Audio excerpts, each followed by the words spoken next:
Good morning, everyone. We could come to you to serve you, our audience, because we love you today with heavy hearts. I want to read something to you before we jump in and we get into the injury news and some starts and sit questions and get prepared for week 3. Most people need to be backed into a corner in order to fight back. It takes a tragedy for them to wake up and realize what it is they've been fighting for or what they should have been fighting for. That's not out of the ordinary. It's human nature. I know this because it took my dad passing to realize I needed to stop smoking. I'm smoke-free, by the way. I've been there. My dad did the same thing. It took cancer to realize that we should have been telling each other that we love each other. At that point, we did. We also started saying PDQ, meant Pado quit. That's the purpose of this post today. Nothing tragic has happened. And I'm not backed into a corner. As a matter of fact, I may have to take a step back in order to move forward. I'm as motivated as ever, and I'm going to do something about it. I won't stop until I reach my goals. Mike won't quit. That's what I want people to say about me. I want them to say I'm relentless. I want them to know I need this. And although I may get turned away a few times, I'm that much closer to getting a door opened. And that door will open. Why? Because MWQ. There will be days when you wonder why things happen. But remember this moment. If it were easy, everyone would be living their dreams. Make it happen. We just don't know what we have until it's gone. That was Mike Tagliere on July 22nd, 2015. Excuse me, folks. Yeah, you're fine. Go ahead, Gene. When he says there are lots of days where we're not sure what will happen. Very difficult loss. I did not know Mike well at all. I never had a chance to meet him. I know him through his work. I knew him through his passion. And, if you spend any time on Twitter through the weekend, you see how well loved he was by everyone, how many that he touched in our industry and beyond, and just feel so much for his family, for Tabby, for his daughter and his son. Can't imagine what they're going through. This pandemic has touched us all in so many ways. Those of us who have lost folks and those of us who haven't. So we wanted to spend some time this morning talking about Mike. I think that was a perfect lead-in, Sig, to who he was and how we will all remember him. As we often say over the years, you're not a burden. And he was so passionate. He wanted to leave his job in banking. He saw what people like us were doing out there, and he said, that's what I want to do. And he reached out, and I didn't really need to give him any advice. He should really have been giving me advice. His drive and his passion and his pure heart and soul made it clear the moment I met him that he was going to achieve and attain whatever he set out to do. And everybody who's familiar with him knows that he was really just a sweet and gentle person who, most of all, I think, lived with a sense of gratitude. He really appreciated every day that he got to do this and be part of this world and so many other things. I know the first time that I talked to Mike, I just thought, well, this guy, we're gonna be friends. This is somebody who understands what it means to be alive and what to do with it. And it's a crushing loss for our community. Our community has come together an inspirational way to show that we look after each other, we care about each other, we show the value that we have to each other. And that's really what this is all about. We're going to give you some injury advice. We're going to talk start sits. But this community is really about giving us an excuse to be in each other's lives and have a positive effect on each other. And I know that Mike had a positive effect on us, so many of us, and will continue to, because it's weird to talk about people in the past tense. The last thing I want to say is something that comes up at times like this. And it's attributed to Banksy, but I don't know who said it. We die 2 times. We die when we take our last breath, and we die the last time someone says our name. So we're going to make sure the name Mike Tagliere rings out for a long time. And I encourage you, for other people you've lost, people have lost, like my mother, Tony Belsky, my stepdad, Mike Belsky, my stepmom, Marsha Bloom, my good friends Jim Eschwanden and Jeff Wilson and so many other people, to talk about them, to keep them near you, because when you think about them and talk, it brings them back and keeps them present. We want to be present for each other as long as we can, even if we're not here. And I really don't mind getting emotional, I think, because it shows like we keep too much of this behind closed doors. Life is real and it's raw. And I continue to be honored to be part of all of your lives every day. So with that in mind, I will compose myself because Dr. Gene, you are the calming force in the world. Let's start, and we're not going to talk about Dalvin Cook and Darrell Henderson's injuries today because they're likely out. Looking forward to next week, what do you think is the early prognosis, knowing what we know and don't know about Cook and Henderson? Yeah, so I think, just, Oh, sure. No, the diversion we provide is the diversion we provide. So, right. It's harsh and it's abrupt, but at the same time, I just feel like, I mean, also the last thing I'll say, just to tie this all together, because I thought about not doing the show today. I think there's a lot of us who it's going to be a really hollow time for a while. But Mike loved doing this so much. He brought so much passion and intensity, enthusiasm. And the last thing he would want is for us to lose that because it was what drove him. Yeah, we honor and we show we care by doing what he enjoyed doing. So Darrell Henderson, rib cartilage injuries are difficult, and they're difficult for running backs. And yes, pain-killing injections are available, and Kevlar vest is available. But any movement is an issue, and it's not an injury. And we'll talk about this with DeAndre Hopkins in a little bit. You can find ways as a player to limit your risk of aggravation with other types of injuries, but this movement being hit, not knowing when the pain-killing injection may wear off a little bit, it's just a very difficult situation. So it is a week-to-week deal, and Henderson may be feeling way better through the middle of next week and be able to participate in practice and look just fine next week. But until we see him be able to move and do some football related activity, you would expect them to be out for a period of time. We've seen players miss no time. We've seen players miss a week or two, or sometimes it's even been a little bit longer than that. The cartilage issue is going to be a little bit different than rib injuries themselves. With respect to Dalvin Cook, if there are good things about high ankle sprains, it is when they're low grade. And this was a situation in which his foot wasn't planted, his body wasn't rotated against the ankle, the defender didn't fall down against the lower leg. So it wasn't a particularly violent mechanism. But as we've said so often with high ankle sprains, they're difficult to recover from. The stiffness and swelling are meaningful. It's a very difficult injury to brace and support. So it's good that he had some optimism in the early part of the week. That suggested that he didn't really have a significant injury there. But it doesn't mean that a player, especially a running back with the requirement of explosiveness both laterally and vertically, can recover within 7 days. So I think there's a good chance that we could see Cook back next week, and it gives him a better chance to be effective in week 4 if he doesn't play in week 3. And the Vikings have a capable backup in Alexander Mattison. So even though we said on Thursday night that his media availability on Wednesday was reassuring, and Mike Zimmer said he would play if he could, this is not an unexpected development. And the hope is that it's a 7 to 10 day injury rather than a 2 to 4 week situation. Yeah, the Cook situation, even though Mike Zimmer is someone we really shouldn't trust. We could do the scale of trust of coach reactions, and sometimes even with Mike Zimmer, you wonder, like, he makes comments, and you wonder if he's the one who gets to make these decisions, because he wasn't expressing any concern about Cook at all.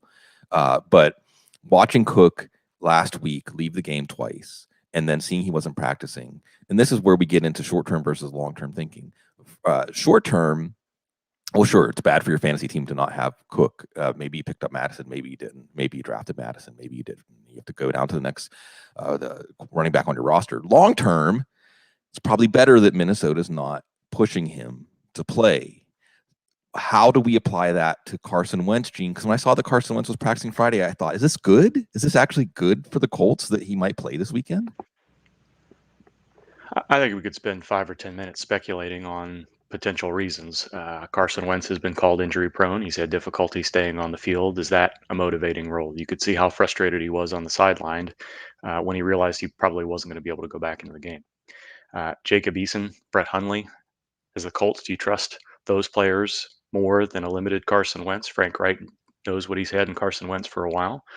Maybe that plays into the role a little bit. But this is both the plant foot and the front leg are going to be affected here. And I think, the larger injury is the right ankle. Actually, I think that's just a really significant low ankle sprain. He did have a little bit of a high ankle mechanism on the left, but that was even less significant than what we saw with Dalvin Cook. So I think he's got a very significant ankle sprain on that back foot. And he's still dealing with a foot injury from the summer and surgery there that he's recovering from. He just doesn't have a very strong base to work from at all.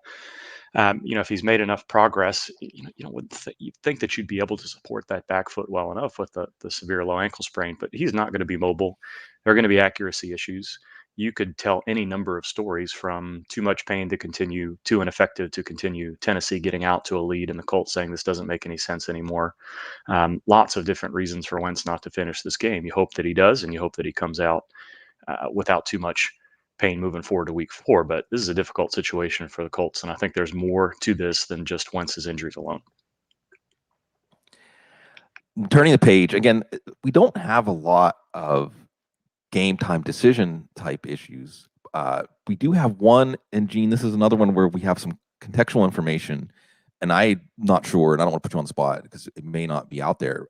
Kenny Golladay, he's practicing in limited fashion. There was one firsthand report that said he wasn't doing much of practice. I think that was Thursday, maybe Wednesday or Thursday. I didn't really see a more in-depth report on Friday, but as you've taught us, a lot of teams don't really do that much on Friday. Where I'm concerned is this was the hip, I believe, that gave him trouble last year, but we also can't necessarily know how much trouble, because how much of that was just, I'm going to make sure I get paid in free agency. I'm not going to play for the Detroit Lions anymore. So again, short-term, long-term, what do we know about Kenny Galladay's condition? I don't know if we know that much. I don't know. I think I saw a report earlier this week that suggested it wasn't related to the hip injury. I'm not even sure if it's the same hip. But that's something to be looked into for Monday and beyond. If he plays today, Right. It's probably not that big of a deal. But for certain, hopefully we would hear in post-game press conferences whether or not this was same hip or otherwise. But that hip flexor that he had last year was a confusing situation until we learned that he had kind of aggravated it. And then, as you said, maybe decided he wanted to shut it down for the year because he didn't feel 100%. I didn't like the tone. I saw the same report that you saw. I can't remember who it was, which one of the beat writers that put it out on Thursday, but basically said, I don't think he did all that much today at all, and he didn't look healthy doing it. And then the overnight report that we got that suggested that they wanted to see how he looked in pregame warmups and that the team needed to be convinced that he was healthy enough to play. That's not a reassuring situation at all, especially for Golladay, especially if it does have anything to do with his former injury. So if he is ruled out pretty quickly during pregame warmups, or that would tell me that people knew that he wasn't going to play from Thursday on. If it goes right up to a little bit closer to game time, then that's a little bit of a different situation. If he doesn't play today, I think that calls into question whether or not week 4 is a possibility too. And this is a situation where he's had 10 days to recover from whatever was going on. So definitely a concern here. Hopefully he's active and he looks healthy enough to carry on. But this is, as you said, of all I think the other folks that are being called game time decisions, it's pretty clear that some are going to go and some aren't. Right. But Golladay is the primary one that I'm not certain. I think that's going to be and maybe Darnell Mooney, but those are the players that I'd have a little bit closer eye on the pregame inactive list this week. Yeah, and with Galladay's coming off a long week of rest too. So, I mean, it's not good. I mean, I don't know if that's something that tilts the scales. I would probably, honestly, if I had Darius Slayton and Kenny Golladay, I would probably take Slayton today over Golladay, whether Galladay is active or not, just because we can't be sure that he's healthy. You mentioned Darnell Mooney and Brad Cannon in the chat room, folks, and Dr. G is going to give us the updates, and then I'm going to rapid fire, maybe not so rapid fire, but whatever. I'm going to give us some insight on a lot of the key players this week through starts and sits. Appreciate everybody showing out this morning and joining us. But Brad asked Pollard or Mooney in a full PPR flex leaning Pollard, and I'm not going to ask you to give him advice on the start sit, Gene, but that enters in because Darnell Mooney is one that, and you're excited. You want to catch on to the Justin Fields Express, right? You want to catch some of that magic, and Darnell Mooney is probably the best player to do that because he would be on the receiving end of those deep balls, and is, I think, a back issue, not necessarily an issue that would affect his speed. It was also one of those players issue. It was a back issue. It's groin now. So that's what gives me a little bit of pause on Mooney, in that he played 100% of the snaps in week 1 after being limited with a back injury. Didn't seem to have too much trouble with the back leading into week 2. And then he did miss a handful of snaps last week and is now listed with a groin. But Chicago, they'll mark folks as questionable even with limited practice. They tend to allow players to take some practice reps off if needed. So I don't see a lot of concern. There wasn't a lot of local concern there, but this is the point to be made there is that this is a little bit different than what was going on leading into week 1 and week 2. And it's more of a soft tissue situation than did my back spasms act up or not. So I don't think this is a major concern. He only missed 7 snaps last week. I didn't go back and review the film so closely to know whether or not he was in and out of the game or whether or not this was a late fourth quarter injury that really limited him. But a full week of limited practice, I think he's likely to be active. But again, just because it's a little bit different condition and we're not exactly sure where things stand with him, I'd be cautious enough to make sure that he's not on the inactives list. But nobody addressed his condition overnight to say that he was not likely to play. So I think he's going to be active, but always watch just to be sure. And do you have any start sits for us, for the community, for me? I'm in the same position I was. I'm actually hoping that Trey Sermon gets more than 1 carry today. I had a little bit of fun on Twitter this morning when I included Trey Sermon in a list of players who have injuries, but I don't expect their workload to be effective. And I just included him in a list with Amari Cooper and DeAndre Swift. And I got a lot of tweets back like, well, his usual workload is we don't know and is 1 carry. So that is true. But I think this week, even though Kerryon Johnson's been activated from the practice squad, I don't think we're going to see Elijah Mitchell, and that may bleed into a couple of weeks into the future too, depending on what actually is going on there. But I'm pretty confident that Trey Sermon's going to get more than 1 carry, so he'll finally be in my lineups. Yeah, but there's going to be a lot of start sit questions, Gene. If it's Sermon or I'm going to be answering Trey Sermon, delivering the sermon on a Sunday, calming us and giving us information on Sundays when we're lucky on Thursdays. It's always a wonderful thing to be joined by Dr. Gene. That kind of rhymes. Gene, thank you as always. Absolutely. I appreciate it. Just a quick note on DeAndre Hopkins in case I didn't make it clear before. Yeah. I think he's going to play.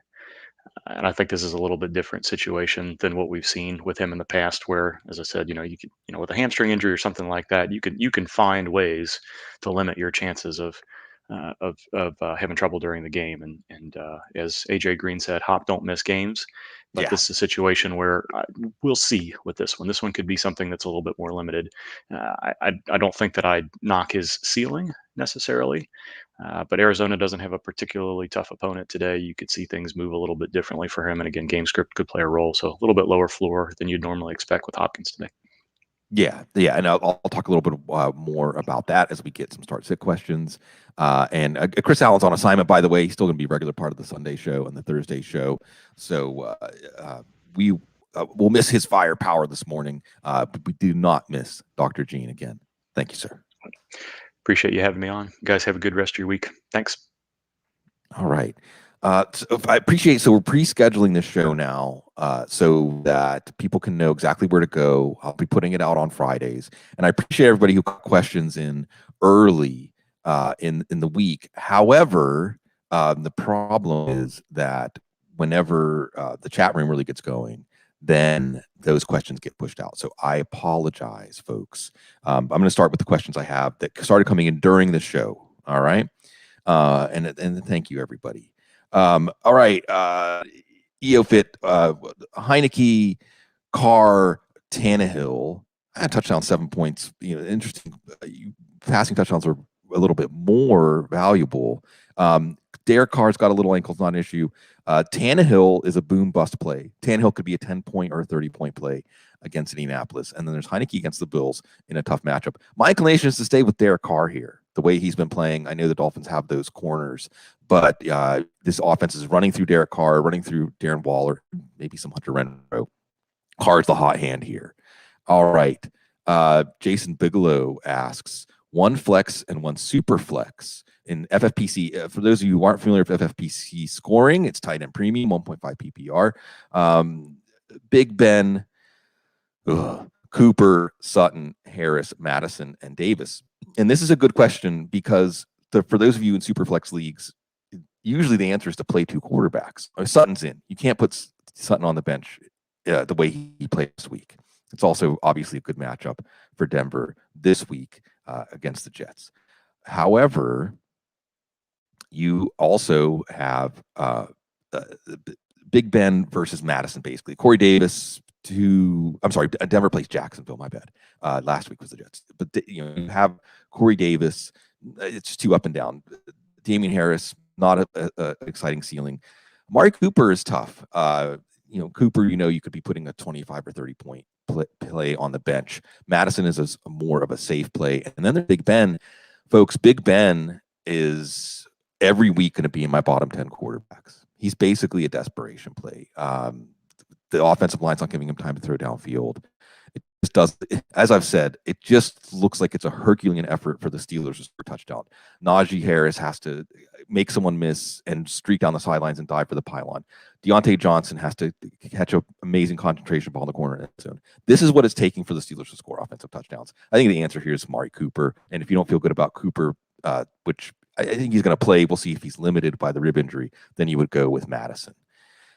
Moving right along, as I go through the chat, and thanks, folks, because y'all, again, and this helps me answering folks and start-sit questions, because I need to know where y'all are at as far as players that you are seeing close to each other. It can definitely clue me into some things that I can write about and share. Supersized Senpal asks about Will Fuller. Is he worth a snag off of waivers? I mean, I would say we're less excited about him with Tua Tagovailoa on IR, although Tagovailoa wasn't exactly lighting it up. The offense wasn't exactly turning into a vertical pass offense. Jacoby Brissett didn't look too bad. But the problem here is with Fuller, Parker, Waddle, Gesicki, you just wonder if there's going to be enough balls to go around. Fuller can absolutely be a guy who can make your week with 4 or 5 targets. I would say, what's the other choice? I'd rather have Darius Slayton than Fuller at this point. They play similar roles, or maybe even Henry Ruggs, because you're looking at the player. Always remember, when you're looking at your wide receiver or tight end and you're making your start-to-sit decisions, think of them as the quarterback to receiver combo, or even better, when we're looking at micro decisions like a start-sit, think of them as the quarterback to receiver combo against that defense. And I think because Atlanta is playing the Giants today, that, you're really going to like the idea of Darius Slayton and what he can do, especially if Kenny Golladay is limited or hurt. Maybe Kenny Golladay is just a decoy out there with his hip injury. So, I really think that at this point, Will Fuller, and is Denver in the Jets this week? I'm just confusing myself. Sorry, folks.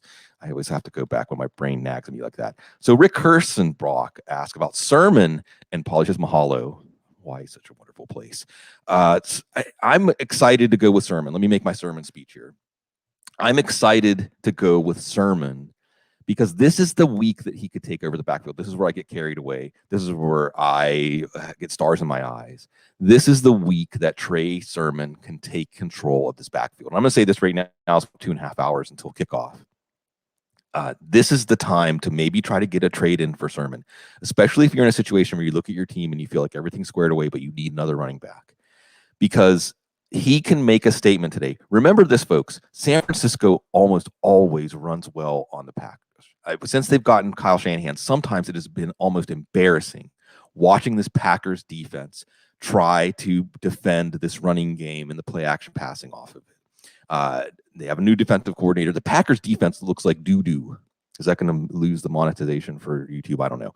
The Packers defense, I didn't understand why Eli and Peyton, and by the way, if you haven't watched the Eli and Peyton coverage of Monday Night Football, check it out this Monday. It's wonderful. It's an antidote to the rehearsed, polished football coverage that we have out there.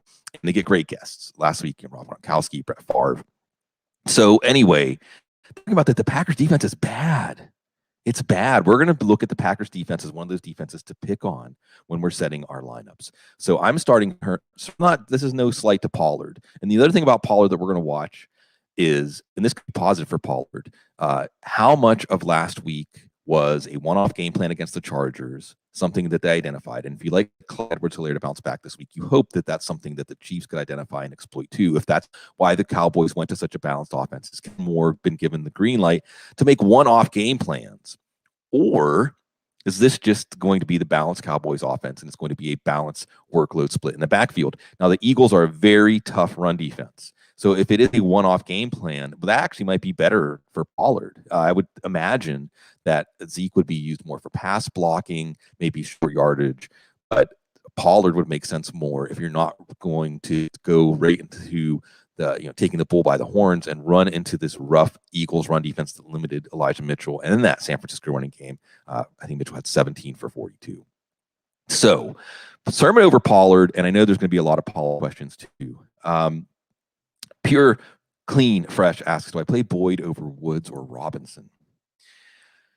Robinson is a real tough play. I know he's got the name brand value and he has the game. He's a good player. I just think the targets are going to be very hard to come by now in the Bears pass offense. Maybe Robinson could get some deep targets, especially if Mooney is limited, but you're looking at a razor's edge. If he's only going to get 4 or 5 targets, he could easily be a bust. Woods is a little bit tougher. The Rams and the Bucs is the game of the day, easily. It could easily be the highest scoring game of the day. It should be the highest scoring game of the day. And we've seen Tampa's defense kind of reminds me of the Saints the year they won the Super Bowl, where they're going to give up a lot of big plays and they're going to make some big plays. So Robert Woods is an exciting play, probably over Tyler Boyd. Boyd has the highest floor of these three, especially in a PPR league, with T. Higgins out against the Steelers, who are going to be missing TJ Watt. So the pass rush might not force Joe Burrow into more quick decisions, but you would think that Tyler Boyd is good for 5 or 6 catches for 50 or 60 yards today. However, Robert Woods could be good for 10 for 140 and a couple of touchdowns in a shootout. So I think you have Robert Woods, even though he's been disappointing. This matchup and the numbers that have been put up against Tampa Bay's pass defense so far dictates that you're going to play him. Daniel and Moram ask about Chase Claypool. By the way, Zari Kansabadian has been Z Kantz, this is KNTZFF on Twitter. That's great. It's like an honor to have this dude in the chat room. And this is what's great. All throughout the years of the Audible, one of the things I love about our community is a lot of times I almost don't feel like I need to answer the start set questions because there are people like Zari in the chat room doing such a terrific job. Again, ZKANTZFF, a rising star in the fantasy football world. He was talking about Chase Claypool. So Claypool is an interesting boom bust play. Because without Deontay Johnson out there, what do we know about Ben Roethlisberger? He really leans on Deontay Johnson. Now, some of those lean-on targets are going to go to Juju Smith-Schuster today. So much like Tyler Boyd on the other side, Juju is a nice, safe play. He's likely to get you 10 to 12 points in just about any scenario in a PPR league, and he could do more. Now, with Chase Claypool, with the Steelers' defense weakened, we'll see what they do. We'll see if Cincinnati can come into Pittsburgh. They haven't won Pittsburgh for at least 6 or 7 years, I think. So this is going to be a big game for them. If they fall behind, though, you might see Ben chuck it up to Claypool. And Claypool, the last piece missing from his game, because we know he has that incredible Mike Evans kind of athleticism, is winning at the catch point. Sometimes he doesn't have the best ball skills or make the most valid play on the ball in flight. There's a possibility that Ben's going to have to give him more chances. So the problem with Claypool was with the limited offensive line with 2 good intermediate short targets like Smith-Schuster and Johnson, where were the targets going to come from? It was going to be a slim margin of error for him. James Washington will be out there, and he's one of the best 4th receivers in the league. He's good enough to start for a lot of teams, but this could be a week where Claypool gets more like 7, 8, 9 targets.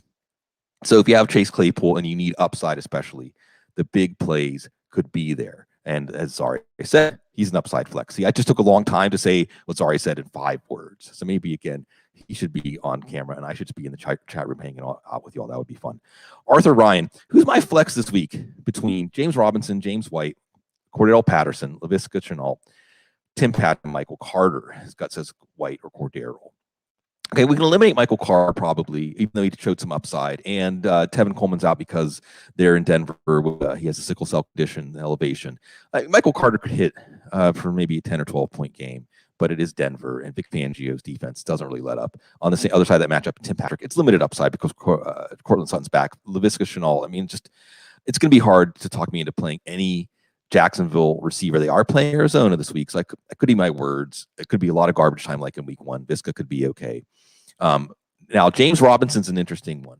For those of you that are pondering playing James Robinson today, if you want me to do the glass half full take for you, it is this. He is still the lead back. His snaps and touches were lead back snaps and touches last week. If Urban Meyer really is serious, or maybe if the team has said, who cares about Urban Meyer? We have to play for pride. We have to play for ourselves. That seems like a James Robinson is the point of the spear kind of game. So I think that Robinson has the highest upside here, but Arthur's gut saying White or Patterson Makes sense to me because White, you're seeing getting involved to the tune of 8-10 touches every week, red zone touches, 4 or 5 catches, giving you that safe floor with some touchdowns at upside. And Cordell Patterson, we just saw last week, score twice. He's getting involved more as a receiver. Atlanta's trying to make some things work on offense. It's probably a 60-40 split, one direction or the other. It is the Giants. Their defense has not been very good. I'm probably going to go with James White here just because against a tough New Orleans defense, I do think that White is going to play a central role, but I think that Arthur has that one right. Chris Moore asks Sony or Gainwell non-PPR. It's got to be Sony Michel. And I know we're going to forecast Sony Michel to not do very much on the ground. You hope maybe he gets a rushing touchdown. His receiving skills have started to come back into focus, so perhaps we'll see him do more as a receiver. You got to take the volume there, even though Gainwell has a good matchup and has scored a touchdown this year. Sony's just going to get more opportunities. Ty Landis asks, bench one. Here's another player that is two players that are coming up a lot. Bench one and half PPR. Half PPR changes a lot, folks. Half PPR will tilt things towards running backs, and there's 2 running backs and 1 receiver. Rondale Moore. And this gives me an opportunity to talk a little more about the DeAndre Hopkins issue. DeAndre Hopkins should play, and I'm not saying to bench DeAndre Hopkins, but he obviously has a lower ceiling. Remember, Arizona is going to play Jackson. Jacksonville looks like the least interested team in playing football this year on both sides of the ball. Which the way that Kyler Murray's been playing, this is going to be one of those games like y'all saw some of these games in college football yesterday where they have 35-point spreads and they cover it. That's the kind of offensive day I think that we're going to see from Arizona.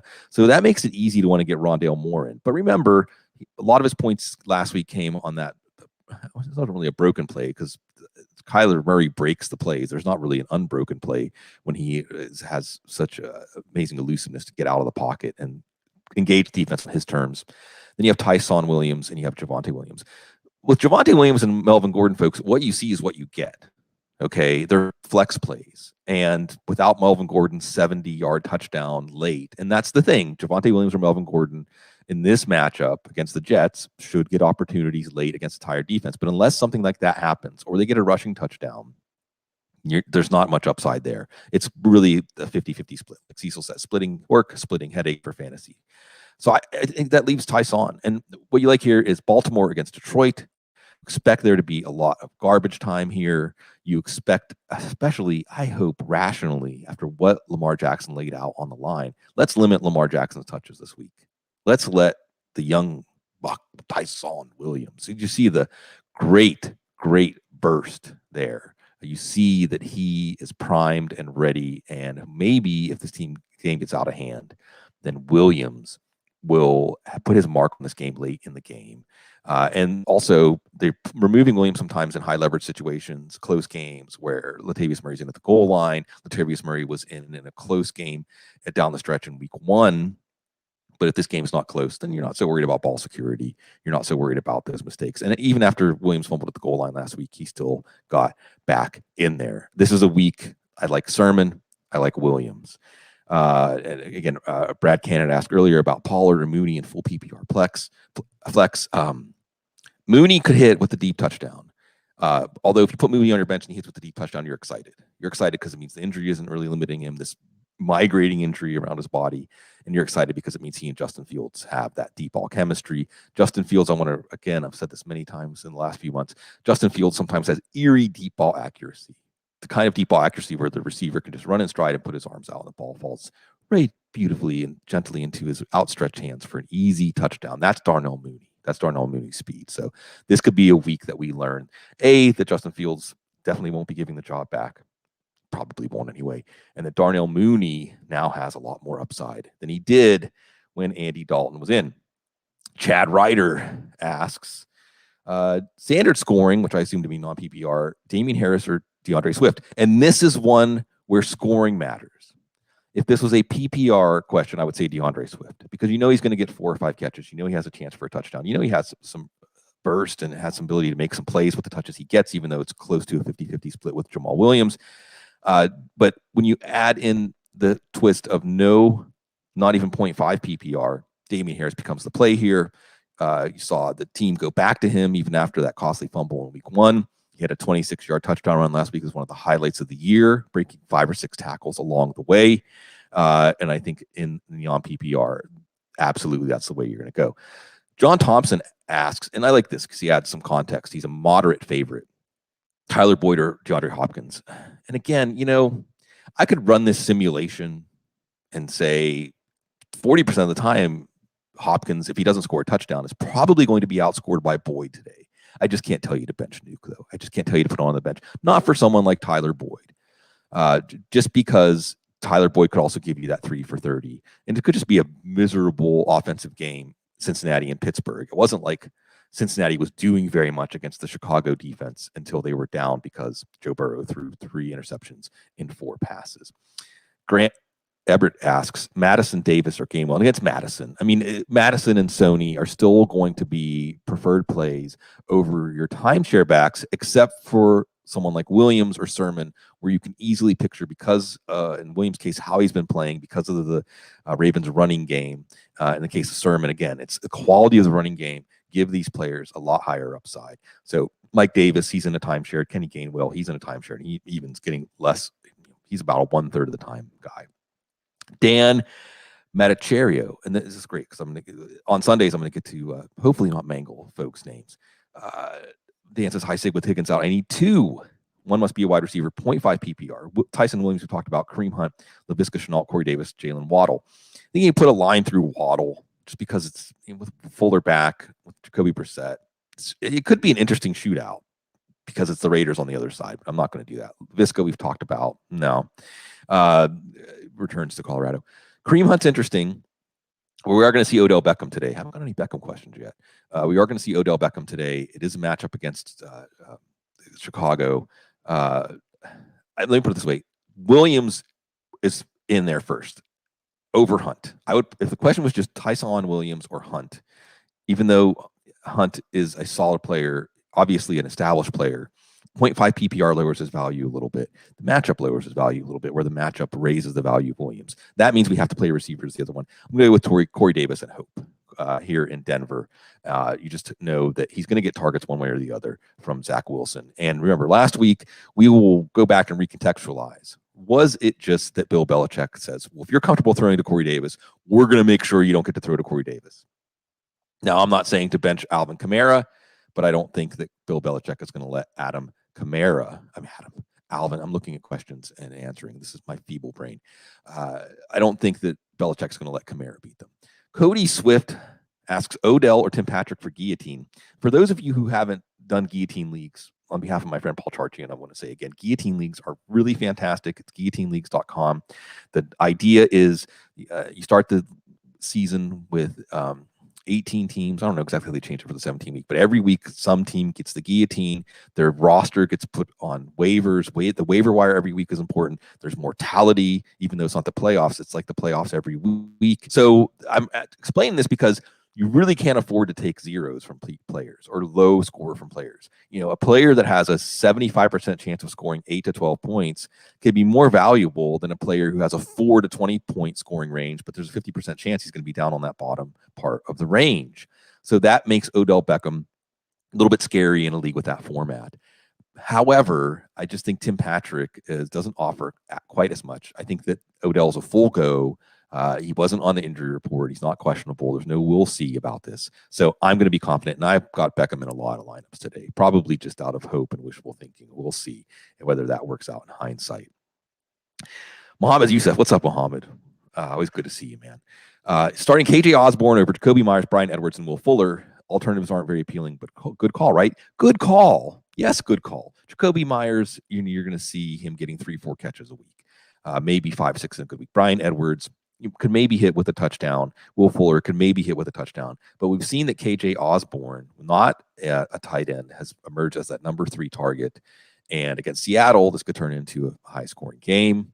Minnesota's defense has not exactly held down opposing offenses so far this year. So I think KJ Osborne, he's made that high of a jump in just 2 weeks as that number 3 receiver. Sarthak asks, I was worried about Aaron Rodgers this week. Would it be crazy to start Teddy over him? Thinks that Green Bay's tackles are out.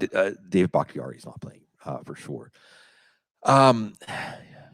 This is tough, right? And then this is one where knowing about scoring, knowing about bonuses for long touchdowns, if there's anything like a bonus for a 300-yard game, Teddy against the Jets at home is probably going to give you 250 yards and account for at least one, if not two touchdowns. So Teddy is the safe play, but we can all see Rodgers wasn't even totally dialed in last week, and it was really easy. And you love the play calling in the red zone. By the way, those little touch passes. This is the kind of thing that you miss, by the way.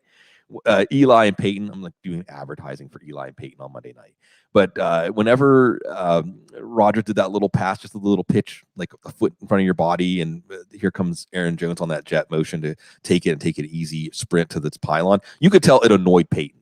You could tell because he was talking about how, well, we didn't get touchdown pass. We didn't have that play in the playbook when I was in. We didn't get a touchdown pass for that. We didn't get those easy touchdown passes. So you like the play calling in the red zone.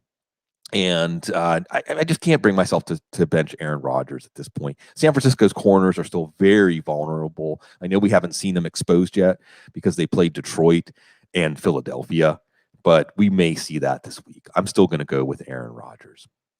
Waffles asks, is Madison starting putting above, say, Julio in a PPR flex spot? Whew. And I know, and I don't want to go against my man Zari, who says, I think he said to play Julio, if I'm wrong. Yeah, he said Waffle start Julio. So I don't want to confuse people. Sorry, I really should. I mean, man, you want to jump on a StreamYard and get in here? I really should just ask you to jump in. Maybe one of these other days, I'll tap. I'll reach out. Madison's gonna. I think Madison had a big game against Seattle late last year, even though it wasn't a game that Cook was out for. That this running game for Minnesota is a well-oiled machine.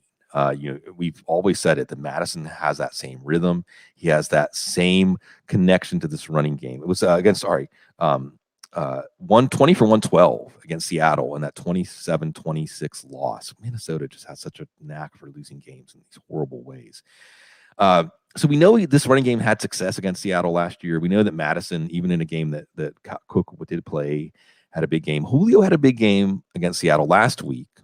But against this week, against the Colts, I mean, the matchup's good. I don't think the Colts have anybody who can check Julio, and Julio's coming in hot. But my fear in this game is if Wentz is not effective, then we could just see a lot of Derrick Henry, boa constrictor, second half. So I don't see Julio potentially having as high of a ceiling and floor in a typical week. I'm going to go with the starting running back, Alexander Madison. And again, what's good about doing these start sits is you see the same kind of names coming up. Dave Gaten asks Rondale Moore, Tyson Williams. Without context, if it was a PPR, although Williams has caught, I think, 5 passes already this year in 2 games. But that gives a little bit of a boost to Moore. Assuming DeAndre Hopkins plays, though, I'm probably going to go with Tyson Williams. I may regret it. Moore could easily get free for a long touchdown and make your week again. These are both hot hands. These are both players in good matchup. I don't think there's really a wrong answer. And it gives me an opportunity to also step back and say, when we're giving these start sits, I almost feel like I want to have a dial or a meter that I can tell you, this is a 55-45 call. This is a 75-25 call. This is a 90-10 call. Because some of these really are, and one of the ways I try to convey this to you folks, whenever you ask on Twitter, whenever I have a chance to interact with people, is I won't talk you out of the other side. I'm not going to talk anybody out of playing Rondale Moore this week. So, I would say I would go with Williams, but if you're feeling Moore, go with Moore. Error score. Start Antonio Gibson or Marvin Jones in a flex full PPR. Are we going to trust Marvin Jones? I mean, he did have most of his production on one drive last week. Maybe they can put together another good scripted drive. It is Arizona. They are going to have to pass a lot. Gibson and Washington get Buffalo. As much as I like Taylor Heineke, I wonder about this test for him because Buffalo's defense, they're not necessarily a spectacular big play defense, but nothing comes easy against them. They play very disciplined in coverage. The players are very good in the scheme that they have on defense. They're very comfortable. I don't know if this is going to be a big week for Antonio Gibson. I don't know if it's going to be a big week for Washington's defense. I'm sorry, their offense. Maybe Washington's defense. We'll see what they do against Josh Allen. I'm inclined to go Marvin Jones here. Just because Gibson, this is not a week that I expect a big breakout. I can't get too excited about either side of this one. So this one is very close. NAP, Chris, and we get another name to come up here. Clyde Edwards-Helaire, Sermon, and Tyson Williams. Wow. Are we going to bench Clyde Edwards-Helaire for somebody who has 1 carry this year and somebody else that wasn't even drafted in fantasy drafts? And I bring it up that way to highlight that we got to let go of our priors. We got to let go of what we paid for these players, whether it be in waiver wire bucks or draft picks. We have to just look at the trends, like Bob Harris says, divorce the names from the numbers. And with Clyde Edwards-Helaire, I haven't seen anything yet. The only glass half full take I can give you, and folks, I have some Clyde Edwards-Helaire teams, is just that the Chargers had a tough time, and they generally had a tough time defending the run in recent years, and they had a tough time against the Cowboys, and maybe the Chiefs try to get Edwards-Helaire going in this one, but I just haven't seen it yet. Even though Sermon and Tyson Williams are peak going to get as many touches as Edwards-Helaire, they're much more likely to do something with them. I'm benching Clyde Edwards-Helaire. And I'm not going to say you're crazy to put him in over one of these two. But I think that at this point, we've seen what we need to see. Mr. Kev Murphy, and these are just more data points for your folks out there. Tim Patrick or Trey Sermon, that's Sermon. And I like what Chris Moore says here, try to fit both Tyson and Rondale more in. Who will Jalen Ramsey cover? Wintermute asked for this, and I answered it in the chat room. A lot of you in the chat room probably already saw it. Last year when these two teams played, Jalen Ramsey was on Mike Evans about 70% of the time. I think Evans had 4 for 40 during those snaps. However, he also had a touchdown in one of the snaps that Ramsey was not on him. The Rams have been moving Ramsey around more this year. Either way, there's no reason with the prolific nature of this pass offense, you are not putting Mike Evans or Chris Godwin on your bench. And bless all of you who, if you did draft Evans and Godwin, wow. Yeah, you did good. You probably got a top 10 wide receiver, 2 top 10 wide receivers, well outside of the top 10. You know, Chris Moore again asking Hunter Sermon. That's for me, that's Sermon. And Wes Booth, what's up, Wes? Yeah, sesh time. Sermon, no doubt. And I agree with that. All right. Jared Talbot says, drop Kenny G for starting Shepard. Yeah. I mean, again, this is a great example of the reputation of players. All what we pay, what Kenny was a 6th, 7th round pick. Shepard, it's not even drafted in some leagues. But you can see Daniel Jones, when the bullets are flying, Sterling Shepard's his guy. Shepard is short-handed. Shepard is a good route runner. And Shepard looks good. Shepard is doing things after the catch. This week against Atlanta, I think I have him in my top 10 or top 12 receivers. And again, Kenny Galladay's banged up. Sterling Shepard's hot. Galladay's cold. Galladay's yelling at Jason Garrett. Don't we all want to do that? So yes, these are the kinds of decisions I think that, and Adam Harstad entered the floating Adam Harstad head like the great Gazoo, saying, well, ADP is as predictive as the data we have in this season through 4 weeks. After 4 weeks is when ADP is no longer guiding us. But even though ADP says don't drop Kenny for Sterling, I'm going to say do it. A defense question, Casey Darr. Raiders defense or Titans defense? You know, Jacoby Brissett takes care of the ball. Now, last week, he threw a bad interception. Last week, Jakeem Grant had a fumble in the red zone. Last week, they got stopped on downs in the red zone. But folks, I want to highlight there, they were moving the ball last week against the Bills. So I think that Jacoby Brissett's going to be able to move the ball.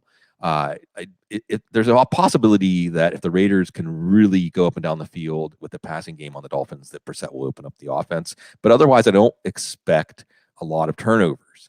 Titans, on the other hand, with Carson Wentz, I think the answer here is the Titans, even though the Titans have not been an impressive defense to date. Just because if you take away Carson Wentz's mobility, you've really taken away the foundation of his game. And I understand what the Colts are doing here, but I just think they're setting back the team. I just don't expect it to be a good week. Remember, the Titans have Bud Dupree now to match up with Harold Landry so they can get after it against Carson Wentz when he has to pass downfield. So, no. Rick Davis led Latavius Murray or Sermon. Latavius Murray isn't quite as exciting to me as Williams because the big runs haven't been there. The touchdowns have been there, and they may be there this week.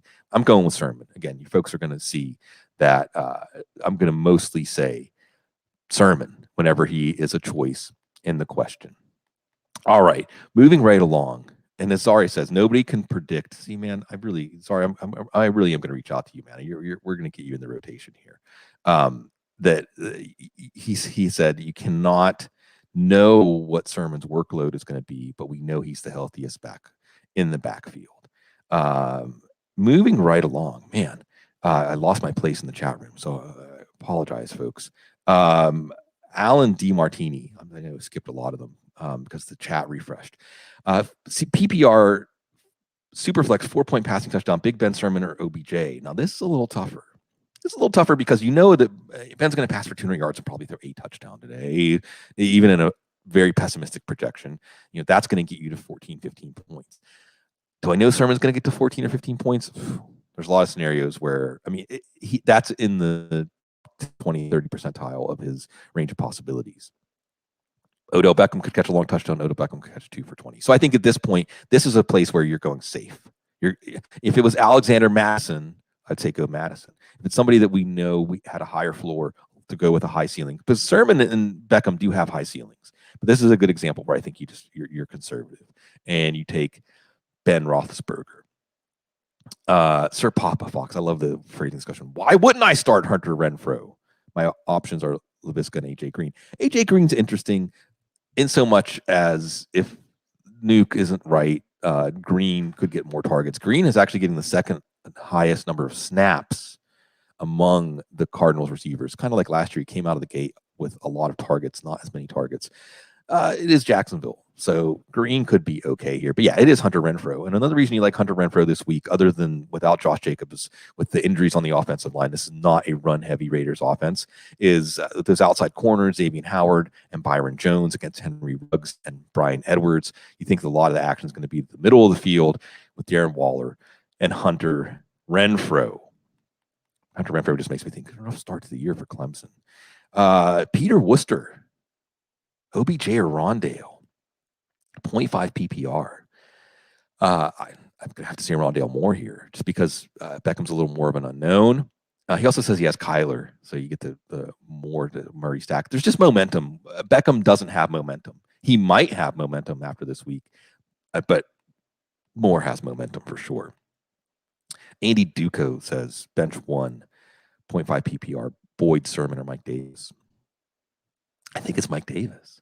I think it's Mike Davis because this, from what we understand, is more of a hot hand backfield. It's 60-40. It's going to fluctuate based on who the 40 is and who the 60 is. Mike Davis doesn't strike me someone that's going to be the hot hand. He can catch a lot of passes out the backfield like he did last year, like he did last week.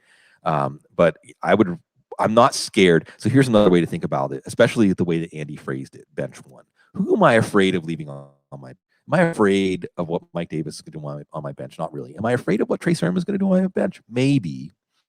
Tyler Boyd, I'm not necessarily afraid of missing out on. A 0.5 PPR takes a little shine off of him. But at the same time, I just feel bad about his role in offense. I wonder if we're going to see more of a trend towards Cordero Patterson. I'm here now. 0.5 PPR, need a running back in a flex. Gibson, Sermon, Julio, Chase, and Metcalf. Okay, first, and I'm being overly simplistic here, folks. I'm going to eliminate Julio for the reasons I talked about. Chase is tough. Man. Chase is a tough one to leave on the bench. He has long touchdown 2 straight weeks. T. Higgins is out, so maybe that gives Chase more run in the red zone. And this is where my neurotic Steelers fan outlook comes in. It's just so easy to picture one, especially without TJ Watt, one play where the pass rush doesn't get home, and Chase extends that touchdown streak to 3. But DK Metcalf, how can we say to bench DK Metcalf?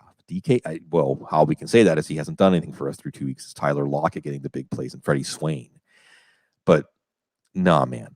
DK Metcalf has number 1 overall wide receiver on the week upside every week. I actually think it may well be that if you run the simulation, Chase outscores Metcalf 60% of the time. But out of that 40% that Metcalf outscores Chase, Metcalf outscores every other receiver like 5% of the time or something like that. I don't know, 1%. My point is, yeah, this is that I'm afraid thing. So I'm going to put Metcalf in. I wish I could just say Chase and Metcalf, but no, you have to go with Gibson or Sermon. Again, Gibson gives you those guaranteed touches. Gibson gives you more certainty than Sermon, but this is just how I play fantasy football. I like to get carried away. And I just feel like against Green Bay with the San Francisco running game and their history of success, with Sermon being the established running back and so much that he was on the roster during training camp. So, yeah, I'm going to go with Sermon over Gibson. I'm not going to talk anybody out of playing Gibson or other safer plays over Sermon, but I don't play it safe. That's not how I play fantasy football. Moving right along, folks. Phil Mike asks, Fields or Stafford at 50 pass yards per point. And I want to point out here, as we always say, know your scoring and lineups. 50 pass yards per point means passing quarterbacks are really de-emphasized. Now, Phil doesn't say whether it's a point per 10 rushing yards like it typically is, but that would really lean things towards Fields. Here's the other thing I like about Fields today. If you're looking for a nudge to play Fields, maybe as your quarterback one, but certainly as a super flex or quarterback too. Justin Fields is playing a Cleveland defense that Tyrod Taylor was slicing and dicing until he got hurt last week. So this is not a Cleveland defense that I'm worried about facing. Okay, this is also a Cleveland defense that doesn't have a lot to prepare on as far as tape of the Bears. Now, am I convinced that Matt Nagy is going to deploy Fields and those pieces in a way to maximize their value? No. So that takes a little bit out. Stafford versus, now the other side of this is Stafford versus Tampa could easily throw 3, 4, 5 touchdown passes, which could balance out Fields' rushing upside. I'm going to go with Fields, but I think this is one where the scoring system makes it very difficult. As we're winding down here, I will say, Elliot Owen says, it said, well, 20 minutes ago, so maybe the number of likes have gone up, but folks, it really helps us out. If you subscribe to the channel, and if you subscribe, most of the time, YouTube will give you a notification so you won't miss a show. So subscribe, like the episode, make a comment on the episode, not just in the chat room, but all these things help us drive engagement. It helps YouTube push us sometimes if people are looking for fantasy football content. It helps us grow what we're doing, and it supports us. Thank you for coming out, folks. The turnout is just tremendous. Please direct any feedback of any way. I like I told Gene, like talking without anybody answering, or I'm not even really sure if anybody's listening. I mean, that's just kind of what I do anyway. But the people here have stayed very consistent through. I thought Dr. Gene's going to leave. You've seen the good part of the show, but everyone has stuck around. So if there's anything I can do, I know Chris Allen will be back. Sorry, I'm going to be in touch so that I don't have to go on and on and on so you all can hear someone else's voice and someone else's thoughts on these questions. But there's any way I can answer or serve up these questions in a way to help a wider range of you. I try to answer some questions on Twitter as we come up to the kickoff of games. We have some other responsibilities and duties. So this is the best way to get your question answered on a Sunday morning. Come to the chat room. And if I can answer it, then smart people like Zari in the chat room, that maybe you should listen to them over me anyway. Thank you, everybody, for turning out.